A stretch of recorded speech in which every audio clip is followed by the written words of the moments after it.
জিলাত আৰক্ষী আৰু উচ্ছেদিত পৰিয়ালৰ লগত যি সংঘৰ্ষ হ'ল, এই সংঘৰ্ষ সঁচাকৈ এক পৰিকল্পিত সংঘৰ্ষ। এই সংঘৰ্ষৰ জৰিয়তে আৰক্ষীৰ গুলিত আমাৰ এক মুছলমান ভাইৰে যিহেতু আজি মৃত্যুবৰণ হৈছে আৰু 15জনকৈ অধিক লোক তাতে হৈ আছে। আমি আসলে এই ঘটনাক নিন্দা জনাইছো, গৰিহণা জনাইছো। স্পষ্টভাৱে এটা কথা বুজিব উঠিছো যে আসলে প্ৰশাসন আসলে চৰকাৰৰ গোলাম হৈছে, ৰাইজৰ গোলাম হৈ থকা নাই।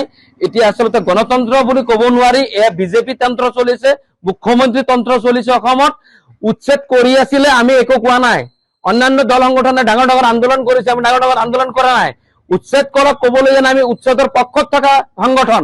মুছলিম ছাত্ৰ সন্থা উচ্ছেদৰ পক্ষত থকা, কিন্তু মুছলিম ছাত্ৰ সন্থাৰ কিন্তু স্পষ্ট দাবী আছিল চৰকাৰৰ প্ৰতি যে উচ্ছেদ কৰাৰ পূৰ্বে আচলতে সংস্থাপন দিব লাগে। অসমত উচ্ছেদৰ নাম লৈকে বৰ্তমানলৈকে 10জনেৰো অধিক মানুহক আচলতে চৰকাৰখনে আমাক হত্যা কৰিলে। 10জনতকৈ অধিক লোকক, তাৰ পিছতো আচলতে চৰকাৰখন স্যাটিসফ্যাকশন পোৱা নাই নেকি? একমাত্ৰ ভোটৰ স্বাৰ্থত আচলতে আমাক হত্যা কৰি যি ৰাজনীতি কৰা হৈ আছে, ইয়াৰ শেষ নহব জানো? ইয়াৰ বিচাৰ নহব জানো?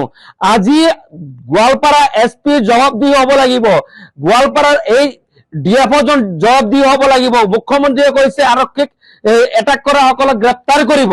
আৰক্ষীক এটাক নকৰে, আচলতে আৰক্ষীৰ যি বৰ্বৰ আক্ৰমণত মানুহে নিজৰ সেল্ফ ডিফেন্সটো দিয়াৰ সময়ত যদি হাতাহাতি হয়, সেইটোক এটাক কৰা নকয়।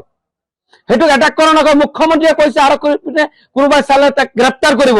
যিজন আৰক্ষীয়ে 0 পইণ্টৰ পৰা দলপুৰত গুলিয়াই মাৰিছিল, আপোনাৰ ভাতৃ তেতিয়া SP আছিল দৰঙৰ, 0 পইণ্টৰ পৰা গুলিয়াই মাৰিছিল, আপুনি তাৰ কি কৰিছিলে? সেই বিচাৰ দিছে নেকি? আপুনি নিজৰ ভাতৃৰ বিচাৰ কৰিব নোৱাৰে? আপুনি আকৌ এই জনগণৰ ভুক্তভোগীক আপুনি কৈ আছে গ্ৰেপ্তাৰ কৰিব।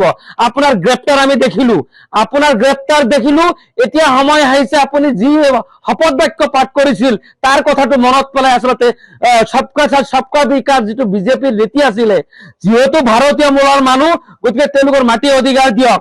আপুনি সবকে মাটি দিছে। আপুনি সিদিনাখন ক'লে সাংবাদ মাধ্যমত 71ৰ আগৰ আহা মানুহখিনিক আপুনি মাটি দিব।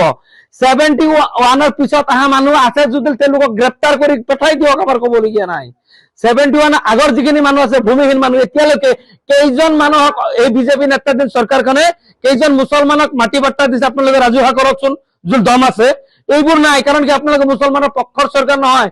আপোনালোকে আচলতে বিজেপিৰ গোলামী কৰি আছে মুখ্যমন্ত্ৰী হৈ, কিন্তু মুখ্যমন্ত্ৰী আখৰখন বিজেপিৰ অকলে নহয়, ৰাজ্যৰ সকলো স্তৰৰ মুখ্যমন্ত্ৰী আপুনি। গতিকে আপুনি আমাৰো মুখ্যমন্ত্ৰী, গতিকে আমাৰ হৈ যে পক্ষলৈ কাম কৰিব লাগে সেয়া নহয়। নাগৰিক হিচাপে আমাৰ যিখিনি প্ৰাপ্য, সেইখিনি প্ৰাপ্য আপোনাৰ পৰা আমি পোৱা নাই, আমাক দিব লাগে। আৰু আজিৰ এই গোৱালপাৰা কাণ্ডক আমি মুছলিম ছাত্ৰ সন্থাই SIT ফৰ্ম কৰি ৰিটায়াৰ্ড জাজ, হাইকোৰ্টৰ ৰিটায়াৰ্ড জাজৰ জৰিয়তে তদন্ত কৰি আচলতে ইয়াৰ ওপৰত ব্যৱস্থা গ্ৰহণ কৰিবলৈ মুছলিম ছাত্ৰ সন্থাই তীব্ৰ দাবী জনাইছো।